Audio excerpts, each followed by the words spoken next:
Hello, everybody, and welcome to another RPG First Look. It's a first look. We're taking the first look at a role-playing game. That's what we do. That's the thing. So today, we're taking a look at a game called Mothership. Mothership. It is a sci-fi horror role-playing game.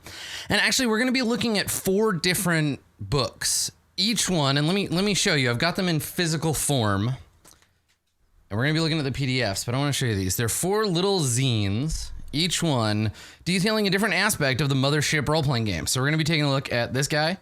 This is the core rules. We're going to be taking a look at that one. And we're going to be taking a look at Dead Planet, which appears to be a adventure and setting book. And then we're going to take a look at this hot pink mother, A Pound of Flesh. And then lastly, we'll take a look at Hive Mind, which is a zine, kind of a fanzine for the Mothership RPG, full of tables and other weird stuff. So these are all available on the internet if you want to purchase them in PDF or in physical form. I bought them at Gen Con, which is why I had the physical form first. They're part of what seems to be kind of like I don't want to say a new wave necessarily, but a glut of RPGs brought on predominantly by Kickstarter's RPG zine, Luke Crane's RPG zine project, right? Miseries and Misfortunes is technically a zine. Luke, Mothership, definitely a series of zines. We're going to try to do a first look at Casketland. I'm waiting to hear back from the developers on that. That's another zine RPG. But basically, they're just like short form, kind of half-page sized tabletop role-playing games. And they cover a wide variety of subjects, but today's subject by Tuesday Night Games is Mothership, sci-fi horror RPG, and we're going to start off by taking a look at the player's survival guide, which is kind of ironic, to be fair. Well, let's take a look at the cover. So, the cover of this game is... It has an eviscerated space person on it. It has somebody in a spacesuit holding what could be a hydro spanner or some kind of syringe, or I don't know, but they're having some internal organism problems. They've got some. It looks like their chest has exploded open and their guts are sitting in their lap. This is a very dead space person. Their insides are on the outsides. So what's kind of ironic about this title page is that it's the player's survival guide and has a dead person on the front. Now, what really drew me to these games, and you'll see this, and I'll talk about it over and over and over, is the design. It is very clear to me, and I think that I said this to somebody at Gen Con. I was having a conversation about Mothership.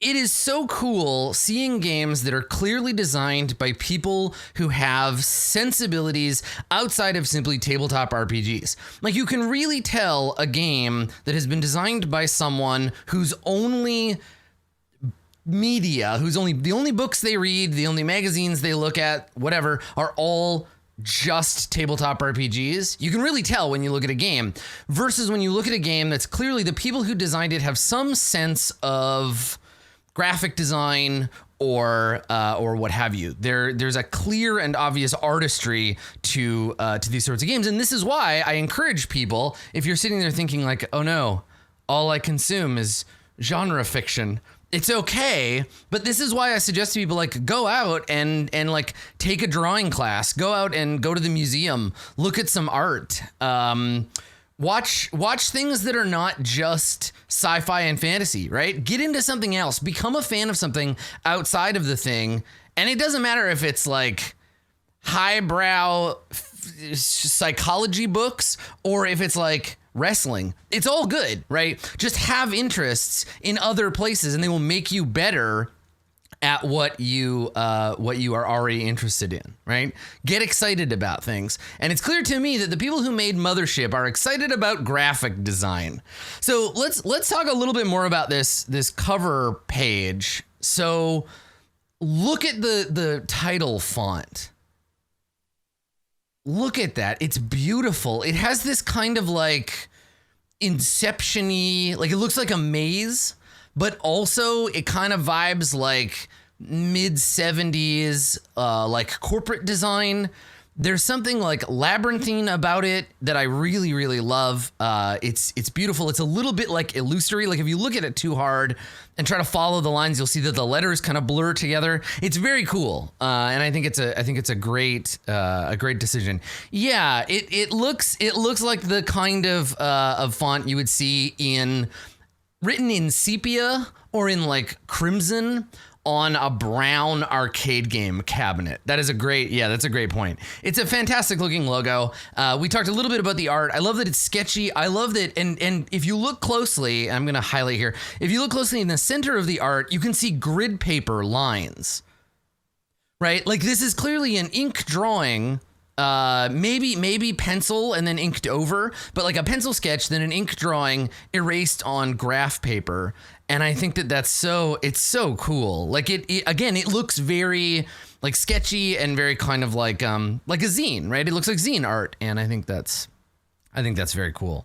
And then obviously the player's survival guide, the kind of ironic title of the game's first and primary book, really kind of draws you in. So let's take a look through the player's survival guide and see what it gives us. I believe I've only had like the most cursory of glances through this book, but I believe that this is where we're going to find most of the rules of the game, and then everything else is going to expand on that. So the first thing that the game gives us on the inside cover are weapons. Right, so this is a place where we can go and we can see none of this is going to make any sense right now, right? Cost, damage, crit, SML, like all this stuff. We can probably guess at it because, we've played role-playing games before, but this is just for reference. I do like, and I don't know, it might be too small for you to read. I do like that the last listed weapon is a vibchete. Which, we've talked before about how equipment lists are setting. So we know right away that this game has guns. It has weapons, both improvised and intentional. And that it's not totally serious in the sense that it has a vibchete. So if you need a vibrating machete, you're good to go. So these are some things that show up on our very first page with a reference. Go check out page 1114 for more. But I think that the point of the game is that you're referencing the zine as you play. So I think the back cover also has some reference material, so you don't have to keep flipping through to look for stuff. So Mothership. Mothership is a game written and illustrated by Sean McCoy, developed by Don Stroud, Nick Reed, Tyler Kimball, Fiona Maevegeist, and edited by Jarrett Crater. This is the 5th edition alpha zine version of the game, which looks like it was finished in 2018. MothershipRPG.com has all of the stuff in the game. So we're going to skip over this table of contents. You can see like it's a nicely put together table of contents, but the game's only, 36 pages long. So it's nice that we get this. I'm not going to go through it, detail by detail. Take a look though at the sudden shift in art style, right? Like we have the sketch, the pencil and ink sketch drawing at the opening page, right, on our cover, and then in here we have what looks like an oil painting of a human figure like falling or like drifting in space, and they're naked. And I think that the game is going to likely shift art style several times as we move through it, which is cool. I like that about it. So this is the general layout of the book, right? It's a fairly standard sort of 2-column bolded header approach to the game. The game is let's answer the questions, right? What is this game about? So character creation is the very first page, and it tells us what the game we're playing is about. I'm going to read this aloud to you. Welcome to Mothership, a sci-fi horror RPG where you and your crew try to survive in the most inhospitable environment in the universe, outer space. You'll excavate dangerous derelict spacecraft, explore strange unknown worlds, exterminate hostile alien life, and examine the horrors that encroach upon your every move. Let's get started. So Mothership is a game in which the mechanisms should give us tools for, and theoretically reward us for, surviving in an inhospitable environment, excavating, exploring, exterminating, and examining. Those are the, 4? Excavate, explore, exterminate, examine. That's the 4 E's. So there you go. So that is what we should be doing. Theoretically, if the rest of the game flows from that statement, those are the kinds of characters we're going to be making. They are the things that we're going to be doing in the game, and theoretically, the game should be rewarding us for those things. So, okay, let's take a look at how the game works mechanically. So it's D10s for everything. You're going to roll 6d10 for each stat and record them in order. So before we get any kind of context for our characters, we're told, roll your stats, set them out in order. 30 is average, but don't worry about the numbers too much right now. So 6d10, there are 4 stats: strength, speed, intellect, and combat. Interesting that combat is just like mushed into one stat. We'll have to see what that's used for. So there's 4 stats: strength, speed, intellect, and combat, and you roll them and you keep them in order. Then you pick a class, right? Stats first, then a class. So old school D&D style. You can be a teamster, a scientist, an android, or a marine. Teamsters are the rough and tumble crew and workers out in space. If Ripley from Aliens is your hero, play a teamster. Scientists are doctors, research, and anyone who wants to slice up an alien with a scalpel.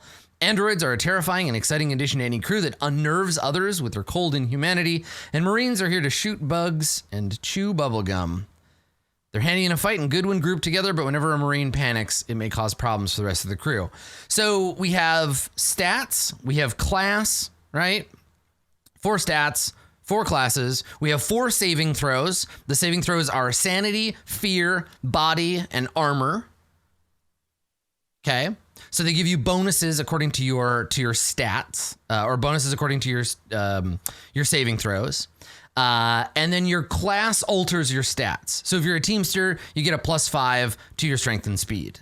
So that's interesting. Unlike D&D, unlike early Dungeons & Dragons, we roll stats, then our class adjusts our stats. Rather than rolling and being like, I need to qualify to be a scientist, when you become a scientist, you get a little bit smarter, right? It gives you that bonus to your ostensibly intellect.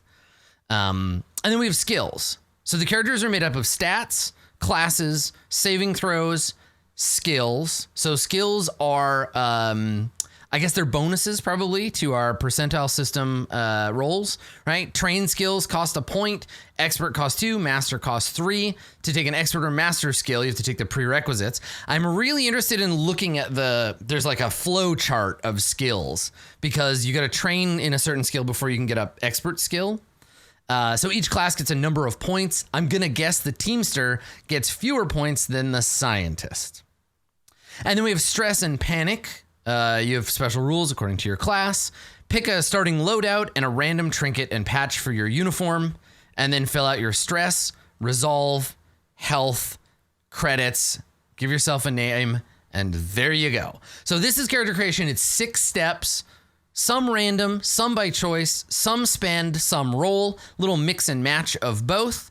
And there's our character sheet. Okay, so I don't remember... Let's see. No. I did it. I was trying to remember the keyboard shortcut. This is the character sheet in Mothership. So, wow. Right? It's the character sheet and ignore this. This is just an explanation of the character sheet. But so this is our character sheet. This gives us everything that we need to play. And so let's just bask in this character sheet for a minute. Just look at this character sheet. So I'm gonna give you a second before I start spoiling the things that I love about it. This is it's such a gorgeous character sheet, and it's like it's busy and kind of clunky in a way that I really like. But it's a flow chart, right? Like there are dotted lines and straight lines that tell you how to make this. It looks like a blueprint, right? So take a look at the fact that it's slightly skeuomorphic. Right? It's got, like, if you look at this grid, and hopefully the contrast on your screen can show this. If you look in this gridded section and down here, it's slightly wrinkled. So there's an aesthetic kind of like this is meant to be built. Even if you're looking at it on a screen, it looks like a piece of paper, like a printout. It also looks like a blueprint in the sense that if you look over here, right? Roll 60-10 for each of your stats, then follow the dotted line. Boom. Then pick your class, right? Pick a class and note their saves. Class gives you a little line that leads to Teamster, Android, Scientist, or Marine, right? Little line. Saves, because it's in this box, right? It's in this little box and it's bolded. It's a mechanic. That gives you a dark black line to your saving throws. Sanity, fear, body, and armor, right? So roll 60-10, there's a dark line for strength, speed, intellect, and combat. And then those show you additional lines for your special abilities. So a scientist, if you look, gets +10 to their intellect, right? Isn't that cool? An android, if you follow the line, gets +5 to speed and intellect. It's very nicely laid out. I it's probably not for everybody. There's some people who are looking at this who are like, I don't understand or like this character sheet at all. But for me, flipping through this, as soon as I saw it, I was like, yes, awesome. This is great. So you can follow through the character sheet and check the various boxes to figure out what it is that your character gets. Right. So like, here's that Marine ability, right? +5/+5 when a friendly Marine is nearby, right? Take note of how your class deals with stress and panic. So a Teamster gets to re-roll once on the panic effect table. A Scientist, whenever the Scientist fails a sanity save, everybody gains a stress. Because like, oh, the nerd is just freaking out, right? Androids, fear saves made in the presence of androids have disadvantage. So they're good to cause fear, but also, like, if you're around an android, you make your fear saves a disadvantage. And whenever a Marine panics, every friendly player nearby must make a fear save. Yeah, interesting. So these all flow from your class. So we would also, let's see, mark your starting skills. So Teamsters get +4 points to heavy machinery or piloting. They get 0 G in mechanical repair. Scientists get a bunch of science crap. Androids get linguistics, computer, and math. And Marines get military training. All of these cost, and then +3 points, +4 points, and that's how many you can spend. So each column costs a certain amount depending on how complex it is. And if you want to get psychology or genetics, you need biology first. And if you want sophontology,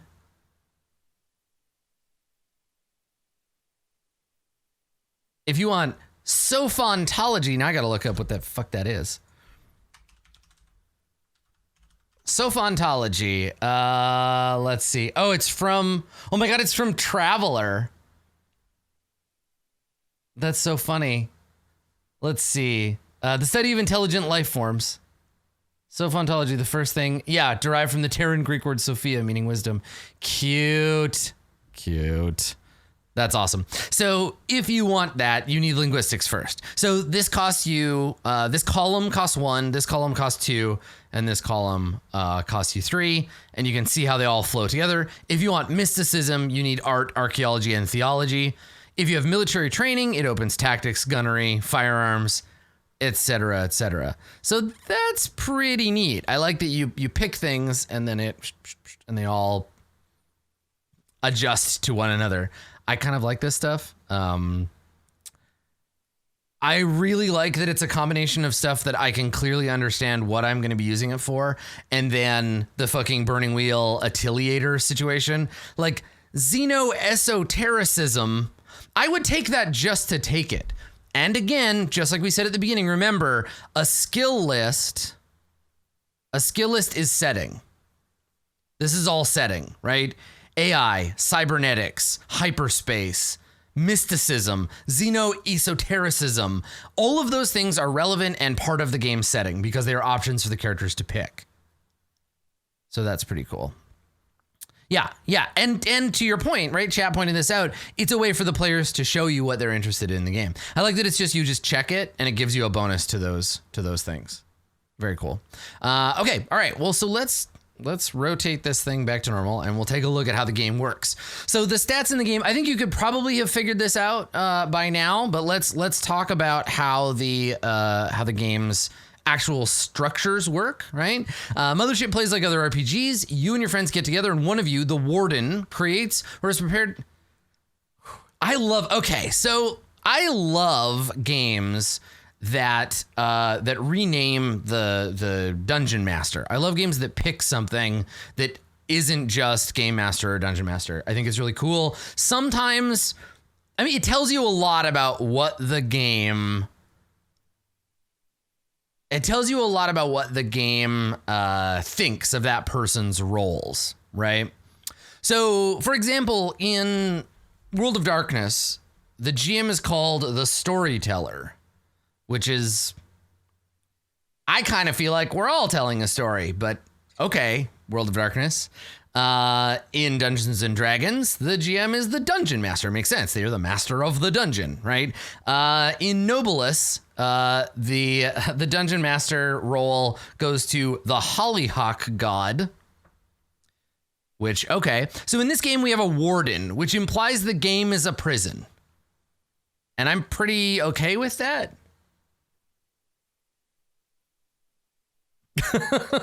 The game's situation is a prison. You are the warden. So the warden creates or has prepared a scenario. I like that. That's nice.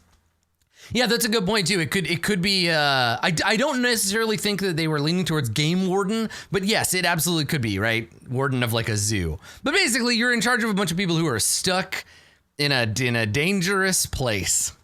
So the rules below outline procedures for dealing with the most common situations that come up with the game. For everything else, the warden will have to make a judgment call. I guess we're going to find out if they give us tools for making that judgment call. Okay, Mothership. Standard D10s, use them in 3 different ways. XD10, roll a certain number of D10s and add them together. 2D10 gives you between 2 and 20. XD10 underlined is roll a certain number of D10s, add them together, and multiply the result by 10. Okay, 2D10 underline would give you a number between 20 and 200. And then D percentile, roll a D10 and a D10 and add them together, reading the result as percentile. Okay, so this makes sense, but it's confusing to me because of the way that I'm so used to rolling D10s, right? So it's either a pool of D10s added together or a pool of D10s added together and multiplied, or it's just straight percentile. Okay, all right, we're gonna have to see how that, but basically, yeah, I like the little diagram. One's digit is a D10. Yeah, it's explaining percentile dice without assuming that you know how those work already. And that's cool, that's fine, yeah. Okay, all right. And then stats and stat checks. So whenever you want to do something and the price for failure is high, you must roll under the appropriate stat on percentile or you fail. Stat check. Standard stuff, right? Standard percentile die situations where if you try to lift something heavy, you roll a strength check. If you got to run fast, roll a speed check. There are a few things that modify that, like advantage or disadvantage, right? Advantage and disadvantage in this situation are just like in Dungeons and Dragons. And it's interesting how that's just become the lingua franca of like tabletop games. Like at this point, 5 years into 5th edition's existence, if you say you have advantage on this roll, chances are pretty good you just roll twice and keep the better result. So in this case, whenever you make a stat check and you have advantage, that's what you do. Keep the better roll. The warden will decide on a case-by-case basis whether or not you have advantage. Disadvantage works the same way. You roll D% twice and take the worst result. So you get advantage from attacking from surprise, using a good tool, taking certain drugs and assistance from other players. Disadvantage is the inverse, suffering from withdrawal. You're drunk, you're injured, you don't have the right skill. Having advantage and disadvantage at the same time cancels each other's out. Having more disadvantage than advantage leads to, so it's not the same as 5e. You do stack in both directions in the sense that if I have 5 disadvantages and 3 advantages, I'm still left with 2 disadvantage, and that's where my roll lives. Okay. All right. So they don't have to just be used on stat checks. You can use it on anything, and it's notated with a plus or a minus. Okay. All right. So critical hits and failures. This is again standard stuff for a percentile-based system. You roll D percentile, and if you get a 55, a 22, an 11, a 99, any doubles, it's a crit. If it's a success and doubles, you get a critical success. If it's a failure and doubles, catastrophic failure. A 0-0 is always a critical hit. 9-9 is always a failure. Okay. No problem. Opposed checks, just whoever gets the highest number, and then there's some ways to break ties. And then we get our next piece of art, which are these strange creatures. I have no idea what these insectoid Zardoz looking dudes are, but there they go. Cool. And then skills give you a bonus, right? If you have no skill bonus, you get nothing. If you're trained, you get a +10. If you got 15 for an expert, 20% for a master skill. All right, cool. Good. So here's all our skills. Oh, and now we get descriptions of the skills. So let's take a look at, Xeno-esotericism, obscure alien mysticism, religion, and belief. Sophontology is alien psychology. And then we get our various other skills in the game. Cool. Okay. So there's another check on the skill list with this kind of Mothman looking dude in the background. And then we get to saving throws. So saving throws are things that happen when something bad occurs to you. So sanity, fear, body, and armor. They're not rolls you make on purpose. They're rolls to resist a bad thing. When you make a save, it's D percentile equal to or under your save value. So the saves are basically just stats, right? The saves are stats, but inverse. You don't roll them to do things. You roll them to defy bad things happening to you. If you critically fail, you have to make a panic check. Oh, but you can also critically succeed at saving throws. Interesting. Okay. All of these cases are ultimately up to the warden. Now, every time a game says this, I worry. Because it makes me look forward to, okay, but how? How do I do that? You know, please give me an example. So looking forward to seeing what the GMing stuff is in this game. Okay, survival. So we talked about at the beginning that part of the game, one of the game's core principles is that you are trying to survive while doing the four E's, right? Exterminate, excoriate, exhume, exonerate. I think those were the four. I might be thinking about a game about space lawyers. So we gotta survive. There's a whole chapter for it. So crisis checks. Crisis checks are a stat check, a series of stat checks that you have to make to expand out into multiple rolls. So this is the climbing a mountain, right? Instead of climbing a ladder, right? So crisis checks are like, this is going to take me time to work towards. We have base stuff for food and water, which means this game cares about it, right? Chapter 8, part 2, food and water means this stuff is in the game. You need it to play. Humans survive roughly 3 weeks without food, 24 hours without it, you're at disadvantage. Bare minimum survive a liter of water every day. Any strenuous activity forces you to make a body save or pass out when water is scarce, and you're tracking it this closely, you're at disadvantage to all checks. This is a rule. You can't just ignore it. It's part of the game. Right? Same thing with oxygen. 15 seconds without it before you pass out. After passing out, you got 3 to 5 minutes before you die. If all the ship's life support modules are destroyed, this is how much time it takes before the ship runs out of air. This is important. This means to me as a game master, a warden, punching a hole in the ship, that's a good threat. We got rules for that. Let's do it. Right? And then we have the first of what will be many random tables throughout these books. Earning credits is our first table. Here are a few options you can do to pay for your ship. So just like a tiny nod to Debt Runner here, that it is a thing that the genre tends to involve. Even though I swear to God, every cargo of every major spaceship in every movie I've ever watched of this genre gets blown up or self-destructed, or both. So, I mean, I guess get that payment in advance. So another thing that happens is violence. Combat in Mothership is incredibly deadly and best avoided altogether in favor of running and hiding. Okay, remember that this was stated, right? Combat is deadly, best avoided altogether. Even though, and this is interesting, even though that's true, one of the 4 classes, a full 1/4 of that selection of game design is dedicated to something that you are not supposed to do, right? You can be a Marine, which is like, I'm here in case you need me, but if we get in a fight, you shouldn't need me, right? And I kind of like that. In those dire situations, we have to fight for your life. Here's what you do. Surprise is a fear save. Speed checks give you initiative. Now, this is interesting. So first, you and your crewmates each make a speed check. Those who pass act before the enemies. Those who fail act after. So there's basically only the initiative is very minimal. There's three brackets. There's before the enemy, there's the enemy, and there's after the enemy, which indicates the enemies of the players all go together. Critical successes give you an extra action. Critical failures reduce you to one action. This repeats every round. Interesting. Characters with a tactic skill add their skill bonus to their speed stat. Characters with a command skill give all nearby crew members their skill bonus on these checks.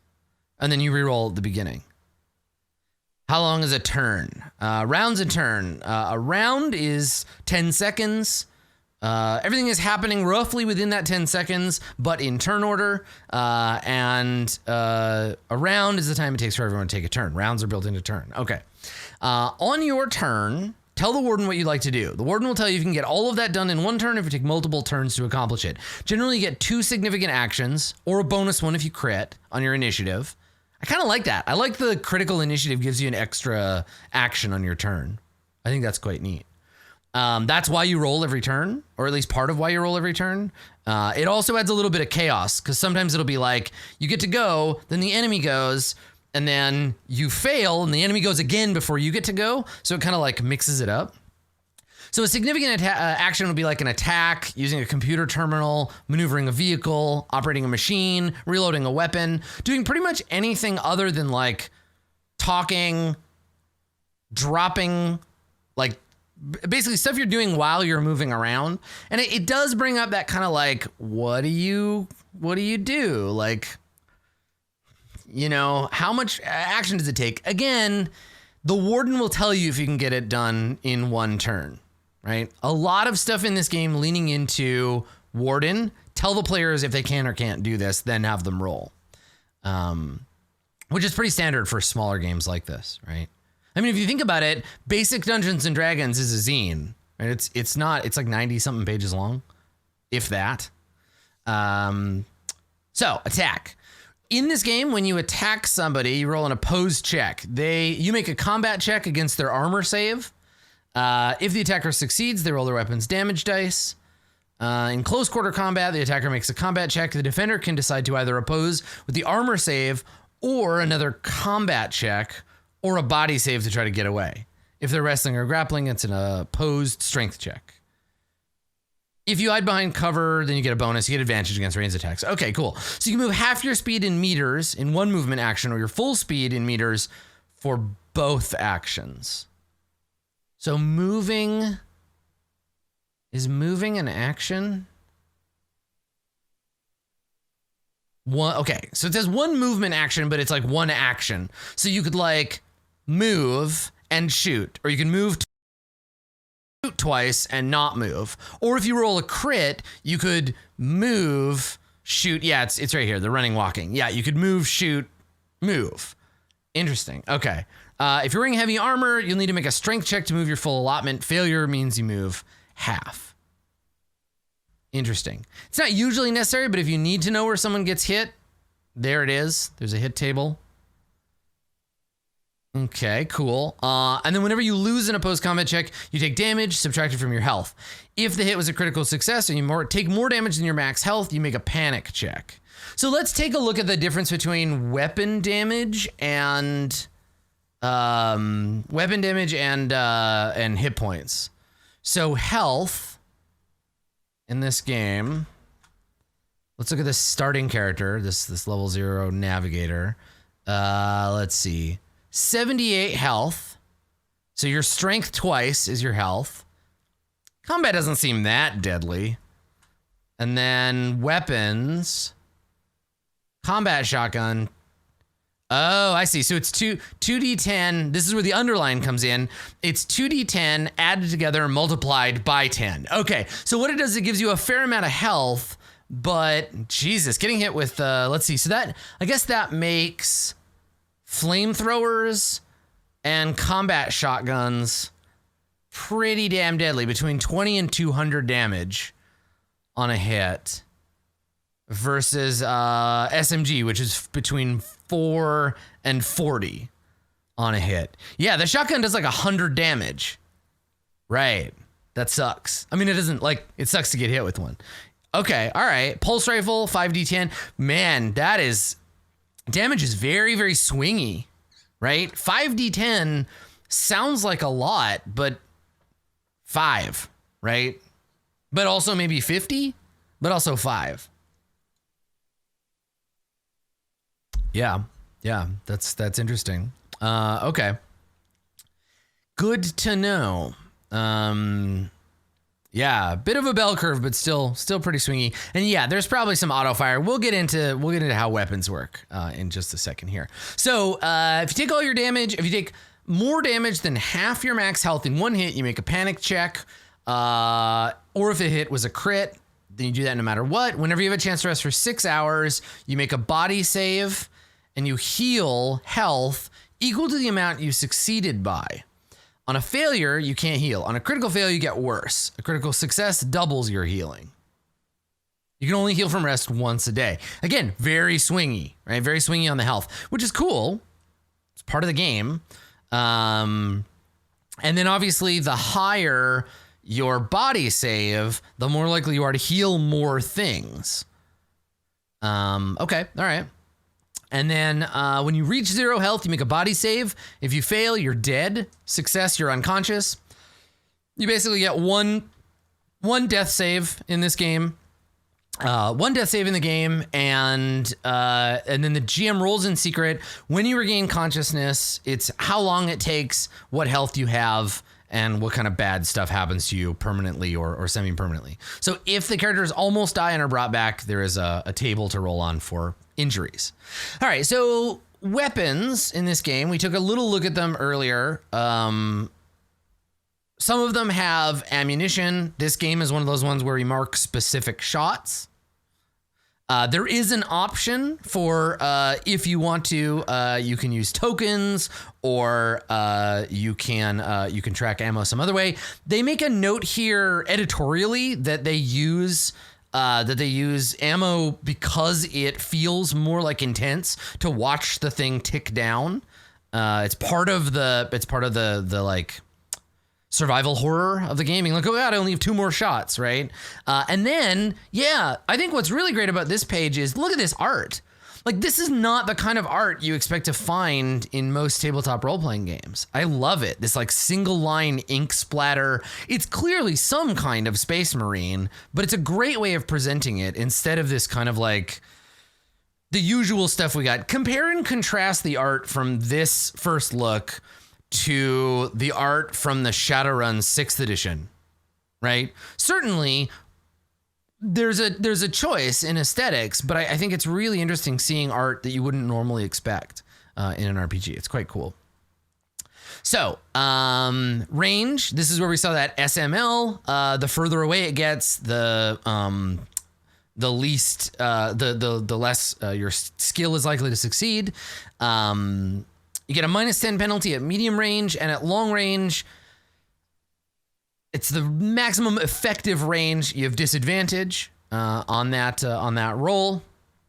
If you spend a full turn aiming, right, both your actions, I guess if you crit, you can spend both your actions to aim, then fire with a ranged weapon to give you advantage. So that's a nice. I love that, like, crit gives you an extra action.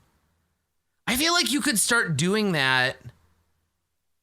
You could really start doing that in Dungeons and Dragons, like without really any trouble. To be like, if you crit on your initiative roll, you get an extra action on the first turn, right? You could totally throw that in as like a little burst of energy thing.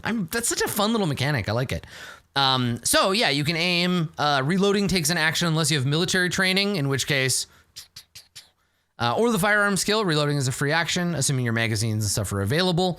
And then automatic weapons. So as long as you hold them down, they keep firing. So you can fire them. Let's see. After you fire a fully automatic weapon, you have to reload unless you have military training or firearms, in which case you can fire it 3 times before reloading due to intense trigger discipline required to fire these weapons. The weapons chart shows these weapons having shots 1, 3 to represent this.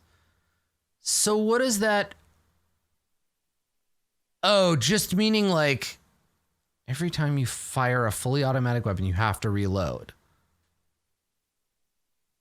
Oh, interesting. Okay, so if you're a noob and you just pick up a machine gun, you just fucking spray and pray that shit. That's so cool. I don't think I've ever seen a game do that, where it's like you just are bad with guns, so when you pull the trigger, you just blast the whole clip, and that's just how it goes. Too bad, moron. Give the gun to a real person. Cool. Okay. All right. Some weapons come with targeting scopes or stabilization that gives you bonuses or does armor penetration. Here is some optional, some pictures of guns, because you gotta have pictures of guns. And again, rather than going for that kind of like hyper specific line art, there's this kind of like watercolor, sketchy ink drawing guns thing, and I think that's kind of neat. So again, really great layout, really cool look. I feel like these are like, yeah, look, like that's canvas texture, right? Like, I feel like these are hand drawn in analog and then scanned in, and that's pretty fucking cool. Yeah, I dig it. Yeah, it gives you the general shape of the weapons, then you have to kind of figure out in your head what they look like in the game. It's kind of cool. I like that. Making in some armor, right? Vac suit, hazard suit, advanced battle dress, Ripley. And then you can't have a sci-fi game without a whole bunch of cool equipment. So there's our equipment list. And again, remember, equipment lists are setting. So in character creation, you get starting loadouts, 5d10 credits to start with, 5d10 underlined credits to start with. If you choose to forego it, it's 5d10 underlined times 10, and then you buy your own stuff. And then there are some additional rules for addiction, which I guess is in the equipment chapter because drugs are equipment. Where are the drugs? Where are the drugs? How do I get high? What do you got? I don't want to get high on MREs. All right, we'll keep an eye out for, pain pills and stim packs. Pain pills and stim packs. All right, so stim packs give you 2d10 health and increases your strength in combat for 1d10 hours, but there's a danger of addiction. Oh, cool. Okay. And then pain pills. When ingested, heal 1d10 damage, lower stress by 1. Cool. All right. Good. But you might get addicted to them, so be careful. This is our trinkets table. I'm not going to go through it, but it's very cool. Again, massive setting right here. And then the patches that you can get on your uniform. And then here's, again, same thing, right? I fucking love these. They're so great. And then it wouldn't be an OSR style game unless you could hire hench people. So mercenaries have a smaller stat block. They have a combat stat, they have instinct, they have hits and loyalty, and you can hire them to help on your ship. They can gain XP for being around, and they might or might not fight for you. Here are a bunch of types. I love this. This is like a little card you can print out to write down all of the team's hirelings on it. Right? That's pretty cool. Yep, these are the ablative meat shields, whether they are a psychologist, a sophontologist, or a void urchin. And then here are archetypes for scum. If you can't find a mercenary who will work for you, roll on the table and take what you can get. Now, I love this too because it adds another layer. It's like there's like proper hench people, and then there's whatever scum you can scrape off the bottom of the space station, and they might come along. And these people all seem much more interesting to me. All right. Also, look at the gear list for the sex bot.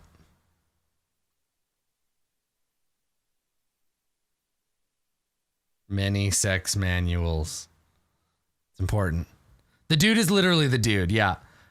They're great. So again, nice way to get setting to kind of show you what is in the universe. You know, the kinds of people you might run into and their special abilities. You got to give your mercenaries motivations. And then we get into stress. So stress is the bad stuff that happens to you when you're goofing around in the universe. You will gain it by failing sanity, fear, body, or armor saves. You gain 1 stress. There's also a number of ways to gain stress as well, and the warden is encouraged to come up with their own. Anytime the ship takes a hit, certain creatures can give you stress just by looking at them, getting knocked out, going 24 hours without rest, near misses with asteroids, whenever a scientist fails a sanity save, etc. There's a bunch of reasons you can get stressed out. You can relieve stress by resting for 6 hours. It's just the same mechanic as this art is giving me a stress points. Same mechanic as healing physical stats. You can also regain it by carousing, escaping from deadly peril, etc. Other people can help you with their skills like psychology or theology. Now I just want to play the ship's priest because that's, I guess, the kind of character that I play all the time. You make a panic check to determine whether you are able, it's steel, to keep your cool under pressure, right? And this is a critical fumble type thing where if you panic, certain things can happen. And sometimes when you panic, you get laser focus, right? Advantage on all of your rolls for 1d10 hours. Other times you have a heart attack and die.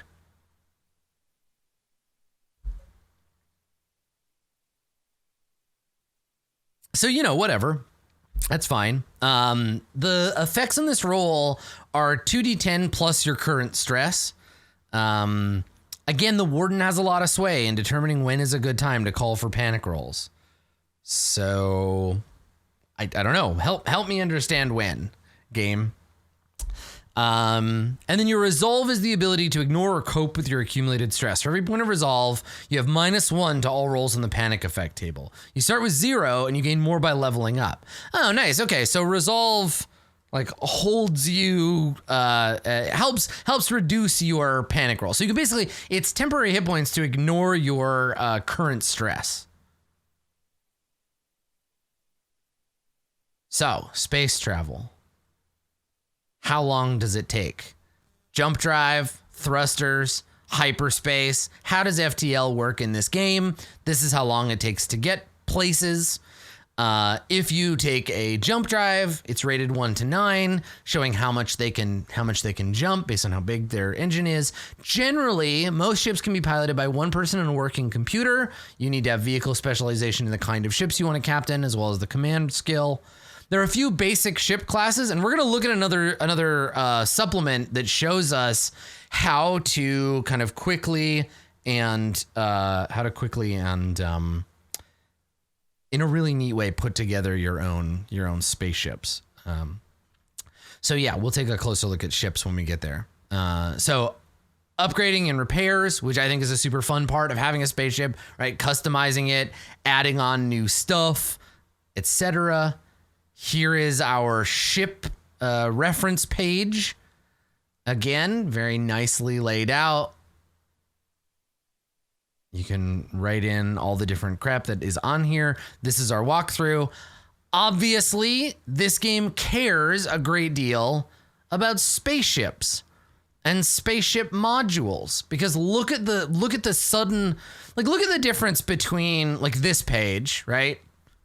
The density of information on this page versus the density of information on that page, which I think is quite cool. It tells us like this is what the game cares about. So you make your spaceship this way.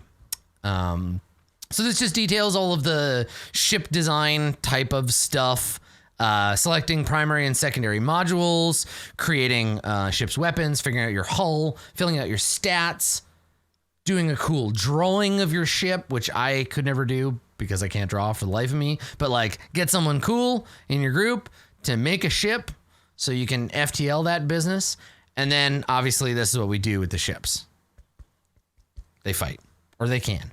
So much like regular combat, but you're going to use your ship stats for some of them. Same thing though, ship critical hits, critical hit effect tables. And then maybe my most important part of any game, how the hell do I get experience points? So, surviving in Mothership is tough, but those who survive come out even tougher. Every session you'll gain some XP, and when you have enough, you'll level up. Surviving a session is worth 10 experience. If you survive the first night, you immediately level up. You reach level 2 after 2 more sessions.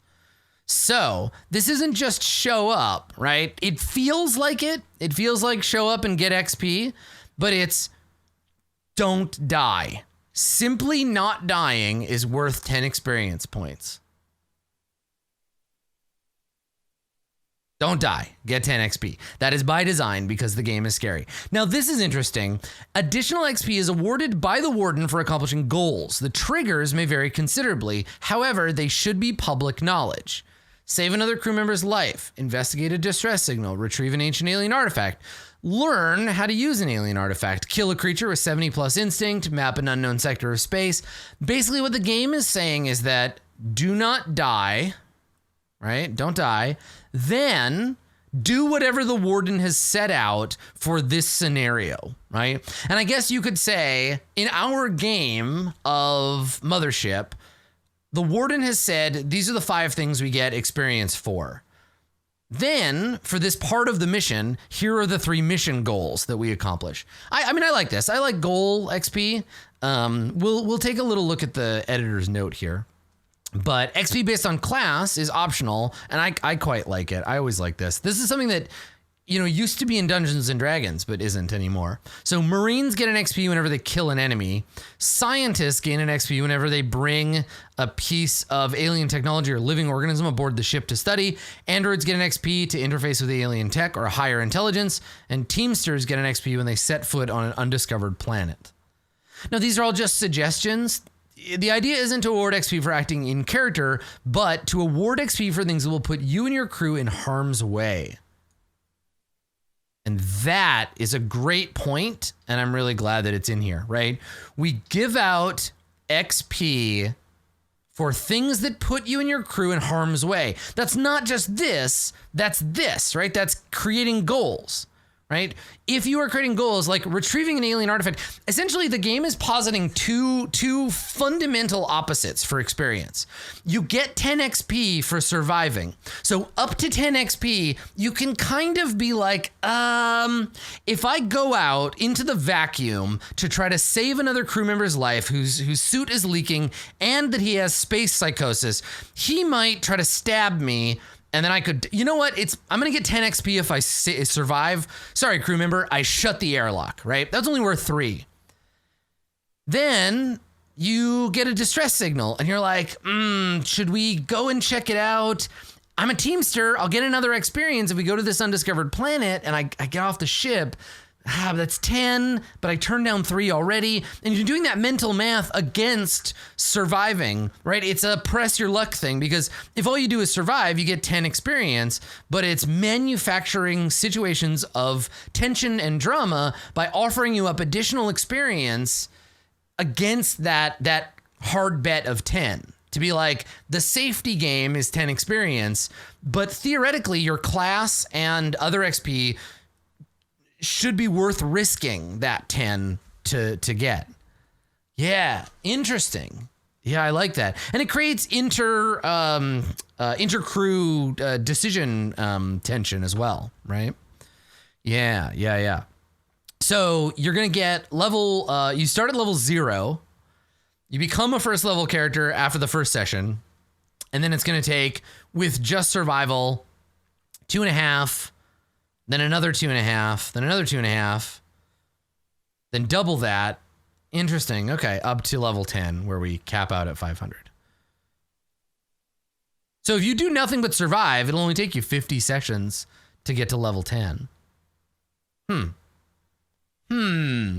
So when you level and you're in a safe place, you can improve a stat by 5 and one by 3, or improve 2 saves by 4 each, gain a resolve, remove a phobia or addiction, heal all your stress, gain 2 skill points. Interesting. And you can bank your skill points. Right. Characters die quickly, but the leveling system is built to get you back up and running quickly. I will also say, you know what else is built to get you back up and running quickly? This. People miss this stuff so easily in basic D&D, but if you're playing a game where characters die quickly and character creation is fast, and the game has mercenaries that you can hire, or hirelings or hench people or whatever, that's a pool of characters for when you die. So when you're playing Professor Thronsdeer and he dies on an alien spaceship, you could just jump over to play Moose, the medic, right? Who you hired on the last planet. Yeah. So here's our worksheets again, right? Ship worksheet, character worksheet, cheat sheet for players. Look at this. Look at this fucking flow chart. Oh, I love it. This page is so good, it kills me a little. Like, here you go. Just give this to your player. This is everything you need. This is all of the rules of the game. Done. That's for you. And it's all set up by logic gates and by dice rolling. It's so good. I love it. It's such a good sheet. It's beautiful design. It's clear. Makes sense. Great to use. However, that's the end of the book. That's it. So all of those things that we asked about, hey, how do I do this as the warden? There's no wardening chapter in this game. So it relies completely on you doing the thing. Now, keep in mind, if I scroll all the way back, there's a reason for that. Check this out. This is the player's survival guide, right? So this is the thing. The game is still being developed and designed. So I know that I, as an experienced tabletop game master and a big fan of sci-fi horror, I could run this. Like, I know I could run it in a way that would be satisfactory to the designs of the designers, right? I know that I could do it in a way that would be like, yep, you're doing it right. But if I were the warden for this game now, I might want to wait. If I was a brand new player, I might want to wait until the warden guide comes out so that I could get a better handle on how that works. However, if you like to learn by example, I have a treat for you.